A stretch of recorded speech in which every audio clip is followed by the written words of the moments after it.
Russian President Vladimir Putin left embraces Syrian President Bashar al-Assad Monday in the Bocharov-Rushy residence in the Black Sea resort of Sochi, Russia.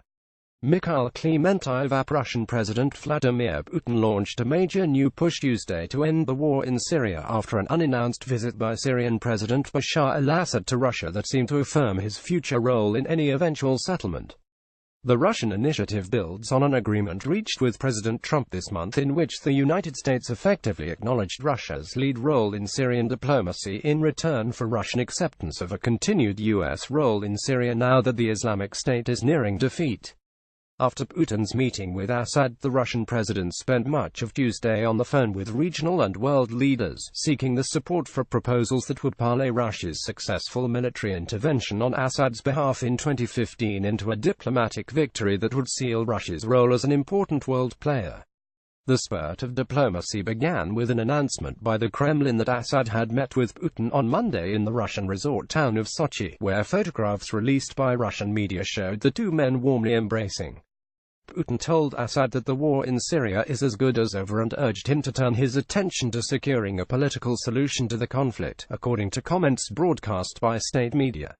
As far as our joint work in fighting terrorism on the territory of Syria is concerned, this military operation is indeed nearing completion, Putin said.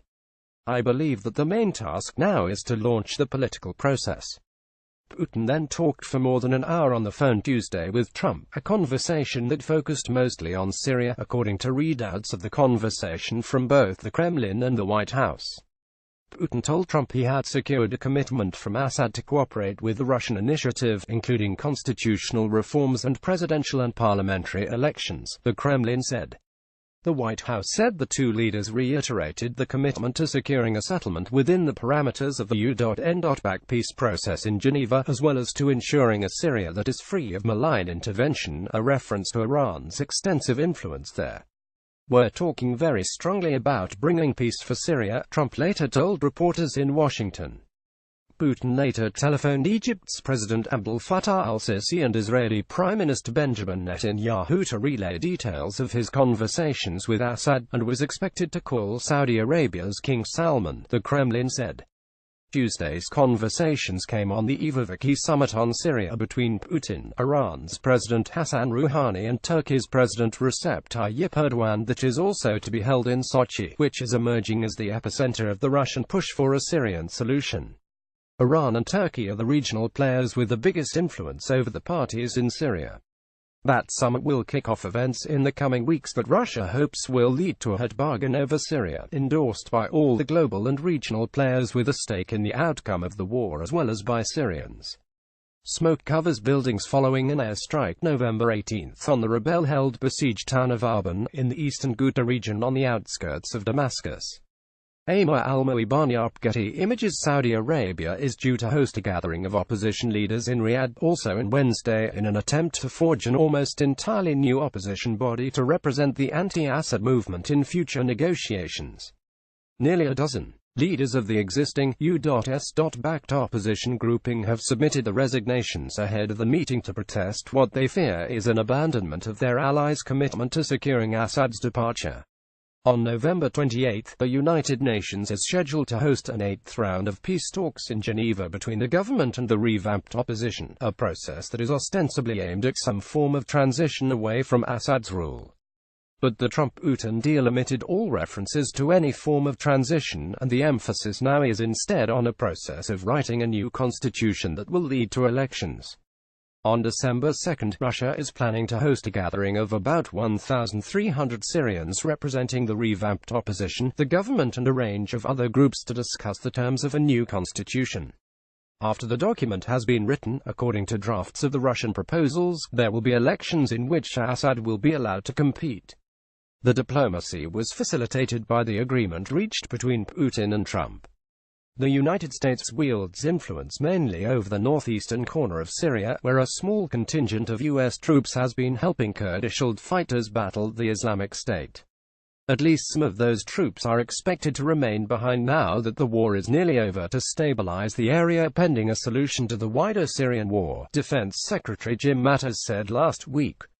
Many questions remain, however, including whether Assad is willing to abandon his stated goal of reconquering the territory that fell out of his control during the past 6 years of war. Though the Russian proposals would leave him in office, perhaps indefinitely, they would also dilute his powers and give his opponents a role in government. Putin's spokesman Dmitry Peskov told reporters that Putin had sought to assure world powers that Russia is prepared to guarantee Syrian compliance with any agreements reached. Russia would work with the Syrian leadership to prepare the groundwork for possible understandings, Peskov said, to make sure that any such agreements will be viable. But Assad appeared to hedge his commitment to the process in comments reported by Russian media about his meeting with Putin. "We are interested in promoting the political process," Assad said. "We hope Russia will support us by ensuring the external players' non-interference in the political process, so that they will only support the process waged by the Syrians themselves. We do not want to look back. We will accept and talk with anyone who is really interested in a political settlement," Assad added.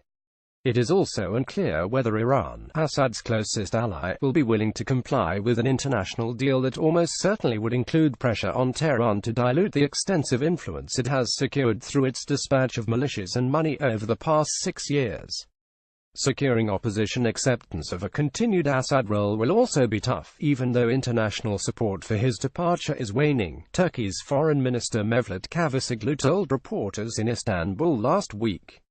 It is not only Russia and Iran, now the US, even Saudi Arabia and France are more flexible on Assad, Cavusoglu said. But here we shouldn't be emotional. We have to be very realistic. We need to unite all the different groups, and it seems it is not very easy to unite everybody around Assad, after 7 years of civil war and after this regime killed 1 million Syrians. The war is widely estimated by monitoring groups to have killed between 300,000 and 500,000 Syrians, but the challenge of bringing about any form of reconciliation is nonetheless immense. Lovelock reported from Beirut, and Filipov reported from Moscow. Karim Fahim in Istanbul and David Nakamura in Washington contributed to this report.